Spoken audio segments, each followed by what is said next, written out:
மூவொரு கடவுள் பெருவிழாவின் 2ஆம் வாசகமாகிய பவுல் அடிகள் கொரிந்தியர்களது 2வது திருமுகத்தில் இருந்து 13வது அதிகாரம் 11 13 வரையான வசனங்களை நாங்கள் இன்று வாசிக்கின்றோம். விவிலியத்தில் உள்ள மிக உன்னதமான ஒரு பகுதி. இந்த பகுதியை தான் கத்தோலிக்க திருப்பலியின் தொடக்கத்திலே குருவானவர் இறை மக்களை வாழ்த்தி அவர்களை அழைக்க பயன்படுத்துகின்ற ஆசீர்வாத வார்த்தைகள் இந்த வாசகத்தில் தான் அடங்கியுள்ளன. திருத்தூதர் பவுல் அடிகளாருக்கும் கொரிந்து நகர் கிறிஸ்தவர்களுக்கும் இடையே இருந்த வரலாற்று தொடர்பை விவிலிய அறிஞர்களால் ஒரு ஆன்மீக போர்க்களம் என்று வர்ணிப்பார்கள். இந்த கொரிந்து நகர் என்பது இன்றைய நவீன கிரீஸ் நாட்டின் தெற்கு பகுதியில் அமைந்த ஒரு மாபெரும் துறைமுக மற்றும் வணிக நகரமாகும். இது 2 கடல்களின் சந்திப்பு புள்ளியிலே அமைந்த ஒரு நகரம். ஏர்ஜியன் கடல் மற்றும் அயோனியன் கடல் ஆகிய 2 முக்கிய கடல் வழிகளை இணைக்கின்ற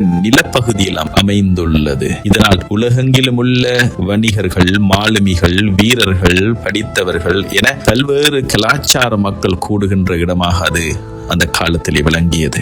அது மட்டுமல்ல, இது ஒழுக்கக்கேட்டின் உறைவிடமாகவும் இருந்தது. கொரிந்து நகரம் அதன் செல்வ செழிப்பிற்கு எவ்வளவு புகழ் பெற்றதோ அவ்வளவு அதன் பாலியல் ஒழுக்கக்கேட்டிற்கும் புகழ் பெற்றது. அந்த நகரத்தின் மலை உச்சியிலே அப்ரோடைட் என்ற காதலின் தேவதை என்ற கிரேக்க தெய்வத்தின் கோவில் இருந்தது. அங்கே 1000க்கும் அதிகமான போலி பெண் பூசாரிகள், டெம்பிள் ப்ரோஸ்டிடியூட்ஸ் என்று அழைக்கப்படுகின்ற போலி பெண் பூசாரிகள் இருந்தார்கள். விவிலிய காலத்திலே கிரேக்க மொழியில் கொரிந்தியரை போல் வாழ்வது என்கின்ற ஒரு சொல் வழக்கத்தில் இருந்தது. அதனுடைய அர்த்தம் என்னவென்று சொன்னால், அளவற்ற ஒழுக்கக்கேடான வாழ்க்கை வாழ்வது என்கின்ற பொருள். ஆகவே இந்த பின்னணியிலே கொரிந்து நகர் மக்களை செல்வ செழிப்பு மிக்க ஒழுக்கக்கேடான வாழ்க்கை முறைக்கு பழகி போன இந்த மக்களை தேடி பவுல் நற்செய்தி அறிவிக்க வருகின்றார். அவர் ஏதேன்ஸை விட்டு கொரிந்து நகரத்தை தேர்ந்தெடுத்ததற்கான ஒரு சில முக்கியமான காரணங்கள் உள்ளன. பவுல் தன்னுடைய 2வது திருத்தூதுரைக்கும் பயணத்தின் போது முதலிலே கிரேக்க அறிவு ஜீவிகளின் நகரமான ஏதேன்ஸுக்கு சென்றார். ஆனால் அங்கு அவர் பெரிய அளவிலே வெற்றி பெறவில்லை. ஏனென்று சொன்னால், திருத்துதர் பணிகள் 17ஆம் அதிகாரத்தில் நாங்கள் காண்கின்றோம், அங்கிருந்த ஏதேன்ஸ் நகர மக்களுடைய தத்துவ செருக்கு. ஏதேன்ஸ் நகரம் தத்துவ ஞானிகளால், ஸ்டோய்க்ஸ், எபிக்யூரியன்ஸ் என்கின்ற வெற்று பேச்சாளர்களால், தத்துவ ஞானிகளால் நிறைந்திருந்தது. அவர்கள் பவுலின் போதனையை, குறிப்பாக உயிர்ப்பை ஒரு புதிய வேடிக்கையான தத்துவமாக கேட்டு பரிகாசம் செய்தார்கள். ஆகவே பவுல் ஏதேன்ஸை விட்டு கொரிந்துவுக்கு வந்தபோது, நான் உங்களிடையே இருந்த பொழுது சிலுவையில் அறையப்பட்ட இயேசு கிறிஸ்துவை தவிர வேறு எதையும் அறிவிக்கப் போவதில்லை என்று உறுதியாய் இருந்தேன் என்று 1 கொரிந்தியர் 2ஆம் அதிகாரம் 2 கூறுவதை நாங்கள் கவனிக்கலாம். பவுல் ஒரு சிறந்த திட்டமிடுபவர். ஏதேன்ஸ் என்பது ஒரு பழமையான தத்துவ கூடம். ஆனால் கொரிந்து என்பது உலக வணிகத்தின் இதயம். கொரிந்தில் ஒரு திருச்சபையை நிறுவினால் அங்கு வந்து செல்லும் மாலுமிகள், வணிகர்கள் வழியாக நற்செய்தி மிக எளிதாக உலகம் முழுவதும், குறிப்பாக ரோமை பேரரசு முழுவதும் பரவிவிடும் என்று பவுல் அறிந்திருந்தார். ஆகவேதான் கொரிந்து நகரை பவுல் தெரிந்து எடுக்கிறார். கொரிந்து நகரில் தான் பவுல் தனது வாழ்நாள் நண்பர்களான அக்கில்லா, பிரிஸ்கில்லா போன்ற யூத தம்பதியரை சந்தித்தார். இவர்களும் பவுலை போல் கூடாரம் செய்கின்ற தொழிலை செய்ததால் பவுலால் அங்கேயே தங்கி சொந்தமாக உழைத்து ஒரு பக்கம் நற்செய்தி பணியை செய்ய முடிந்தது. பவுல் எத்தனை தடவைகள் கொரிந்து நகருக்கு சென்றார் என்று சொல்லி நாங்கள் தேடி பார்க்கும் பொழுது, விவிலிய ஆதாரங்களின்படி பவுல் கொரிந்து நகருக்கு 3 முறை நேரில் சென்றுள்ளார். முதலாவது பயணம் கிறிஸ்துவுக்கு பின் 50 52 வரையான காலப்பகுதியிலே தனது 2வது திருத்தூதுரைக்கும் பயணத்தின் போது இங்கு வந்த பவுல் சுமார் 18 மாதங்கள் தங்கி கொரிந்து நகர் திருச்சபையை அடித்தளமிட்டு உருவாக்கினார் என்று திருத்தூதர் பணிகள் நூலிலே 18ஆம் அதிகாரம் 11 வரை நாங்கள் காண்கிறோம். 2வது வருகை இது ஒரு மறைமுக வருகை என்று சொல்லப்படுகின்றது. எபேசு நகரில் இருந்து பவுல் எழுதிய கடிதங்களுக்கு பின்னும் கொரிந்து சபையிலே பிரச்சனைகள் முற்றிய பொழுது பவுல் திடீரென ஒரு குறுகிய பயணமாக அங்கு சென்றார். ஆனால் அங்குள்ள சில கள்ள போதகர்களால் பவுல் அவமதிக்கப்பட்டு மிகுந்த வேதனையோடு திரும்பினார்.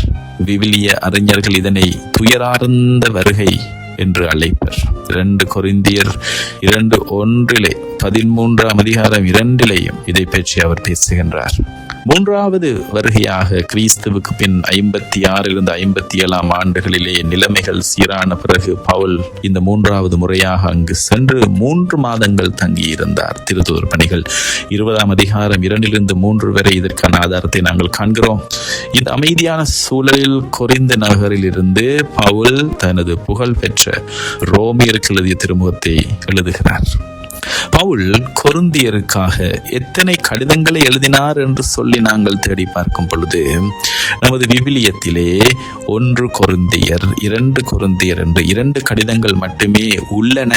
ஆனால் விவிலிய உரை சான்றுகளின்படி பவுல் கொரிந்து சபைக்கு மொத்தமாக 4 கடிதங்களை எழுதியிருக்கிறார். அவை என்னவென்று சொல்லி நாங்கள் பார்த்தோம் என்று சொன்னால், 1வது கடிதம் காணாமல் போன கடிதம் என்று சொல்வார்கள். பவுல் 1 கொரிந்தியர் கடிதத்தை எழுதுவதற்கு முன்பே ஒரு கடிதம் எழுதியுள்ளார். இதனை அவரே குறிப்பிடுகின்றார். 1 கொரிந்தியர் 5:9 இந்த கடிதத்தை பற்றி அவர் குறிப்பிட்டிருக்கிறார். ஆனால் இந்த கடிதம் இன்று நமக்கு கிடைக்கவில்லை. 2வது கடிதம் நமது விவிலியத்திலே உள்ள 1 கொரிந்தியர். இது சபையின் பிரிவினைகள் மற்றும் ஒழுக்க கேடுகளை கண்டித்து எபேசுவில் இருந்து பவுல் எழுதுகின்ற கடிதம். 3வது கடிதம் கண்ணீர் கடிதம் என்று கருதப்படுகின்ற கடிதம்.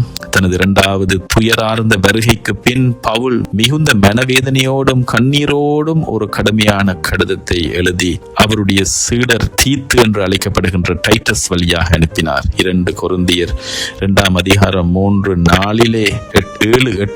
இதை பற்றி நாங்கள் பார்க்கின்றோம். ஆனால் இந்த கடிதமும் தனிப்பிரதியாக நமக்கு கிடைக்கவில்லை. ஆனால் சில அறிஞர்கள் 2 கொரிந்தியர் 10ஆம் அதிகாரத்திலிருந்து 13ஆம் அதிகாரங்கள் இந்த கடிதத்தின் பகுதி என்கின்றார்கள். 4வது கடிதம் நமது விவிலியத்திலே உள்ள 2 கொரிந்தியர் தீத்து மூலமாக கொரிந்து மக்கள் மனம் மாறிவிட்டனர் என்ற நல்ல செய்தியை கேட்டவுடன் பவுல் மகிழ்ச்சி அடைந்து மாஷதோனியாவில் இருந்து எழுதிய சமரச கடிதம் ஏதுவாகும்.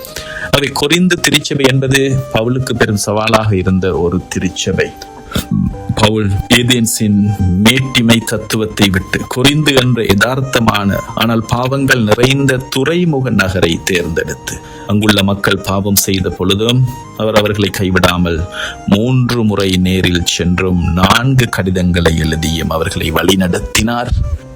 இந்த ஆழமான வரலாற்று போராட்டத்தின் இறுதியில் தான் இன்று நாங்கள் வாசிக்கின்ற இந்த உன்னதமான ஆசீர்வாதமான வரிகளை பவுல் எழுதி முடிக்கின்றார். இயேசு கிறிஸ்துவின் அருளும் கடவுளின் அன்பும் தூய ஆவியாரின் நட்புறவும் உங்களோடு இருப்பதாக என்று பவுல் வாழ்த்தி விடைபெறுகிறார். அன்பார்ந்தவர்களே, இந்த பின்னணியிலே இந்த வாசக பகுதி, இந்த கடிதத்தின் 2 கொரிந்தியருடைய இறுதி பகுதியே இதுவாகும். இவ்வளவு பிரச்சனைகளும் பல்வேறுபட்ட அனுபவங்களையும் பவுலுக்கு கொடுத்த கொரிந்து சபைக்கு பவுல் தன்னுடைய கடிதத்தை ஒரு சாபத்தோடோ அல்லது கோபத்தோடோ முடிக்காமல் மகிழ்ச்சி, சீரமைப்பு மற்றும் 3 இறைவனின் ஆசீரோடு நிறைவு செய்திருப்பது பவுலினுடைய கிறிஸ்தவ ஆன்மீக முதிர்ச்சியின், அவருக்குள்ளே என்றும் செயலாற்றிய தூய ஆவியாரின் வெளிப்பாட்டின் அடையாளமாகும். இன்று நாங்கள் வாசித்த இந்த பகுதியிலே வசனம் 11 பவுல் கொரிந்தியருக்கு 5 முக்கியமான கட்டளைகளை தருகின்றார். இவை சமுதாயத்தில் 3 கடவுளின் அன்பை பிரதிபலிப்பதற்கான வழிகள். மகிழ்ச்சியாக இருங்கள், சூழ்நிலைகள் கடினமாக இருந்தாலும் கிறிஸ்து நமக்கு தந்த மீட்பின் உன்னத மகிழ்ச்சியில் நிலைத்திருங்கள் என்று 1வது படிப்பினையை தருகின்றார். 2வது அறிவுரையாக உங்கள் நடத்தையை சீர்படுத்துங்கள். உடைந்த உறவுகளையும் தவறான ஒழுக்கங்களையும் சரி செய்து சீரமைத்துக் கொள்ளுங்கள் என்று அழைக்கிறார். 3வது அறிவுரையாக என் அறிவுரைக்கு செவிசாயுங்கள், சுயநல போக்கை கைவிட்டு நற்செய்தியின் போதனைக்கு கீழ்ப்படியுங்கள் என்று அழைக்கிறார். 4வது படிப்பினையாக மன ஒற்றுமை கொண்டிருங்கள், பிரிவினைகளை ஒழித்து ஒரே மனமும் ஒரே சிந்தனையும் கொண்டிருங்கள். இறுதியாக 5வது படிப்பினையாக அமைதியுடன் வாழுங்கள், ஒருவரோடு ஒருவர் சமாதானமாக இருங்கள் என்று பவுல் இந்த 5 ஆழமான மிக முக்கியமான அறிவுரைகளை தந்து நிற்கின்றார். இவ்விதமாக நீங்கள் வாழும் பொழுது பவுல் சொல்லுகின்றார், அன்பும் அமைதியும் அளிக்கும் கடவுள் உங்களோடு இருப்பார். ஆகவே நாம் ஒற்றுமையாகவும் சமாதானமாகவும் வாழும் பொழுது மட்டுமே கடவுள் அங்கே குடியிருப்பார். மேலும் அன்பார்ந்தவர்களே, தூய முத்தம் கொடுத்து வாழ்த்துங்கள் என்று சொல்லுகின்ற இந்த வசனம், 12வது வசனம் மிக முக்கியமானது. தூய முத்தம் கொடுத்து ஒருவரை ஒருவர் வாழ்த்துங்கள் என்பது பண்டைய மத்திய கிழக்கு கலாச்சாரத்திலே இந்த தூய முத்தம் என்கின்ற ஹோலி கிஸ் எபிரேயத்திலே நெஷிபா என்பது குடும்ப உறுப்பினர்களுக்கிடையே மட்டுமே பகிரப்படுகின்ற ஒரு வாழ்த்து முறை. ஆகவே திருச்சபையில் சமூக பொருளாதார வேறுபாடுகளை கடந்து அடிமைகள், எஜமான், யூதர்கள், கிரேக்கர்கள் என்ற பாகுபாடுகள் அனைத்தையும் கடந்து நீங்கள் அனைவரும் இப்பொழுது கிறிஸ்துவுக்குள் ஒரே குடும்பமாக இருக்கின்றீர்கள் என்பதை வெளிப்படுத்தவே இந்த வாழ்த்தை பயன்படுத்துமாறு தூய முத்தம் கொடுத்து வாழ்த்துங்கள் என்று பவுல் அழைத்து நிற்கின்றார். அன்பார்ந்தவர்களே, இந்த பரம திருத்துவத்தினுடைய ஆசிரியர் ஆண்டவர் இயேசு கிறிஸ்துவின் அருளும் கடவுளின் அன்பும் தூய ஆவியாரின் நட்புறவும் உங்கள் அனைவரோடும் இருப்பதாக என்கின்ற இந்த வசனம் விதமாக புதிய ஏற்பாட்டிலே மூவொரு கடவுளின் அடையாளமாக தந்தை, மகன், தூய ஆவி ஒன்றாக இணைத்து கூறப்பட்டுள்ள மிக தெளிவான மிக பழமையான விசுவாச அறிக்கை இதுவே ஆகும்.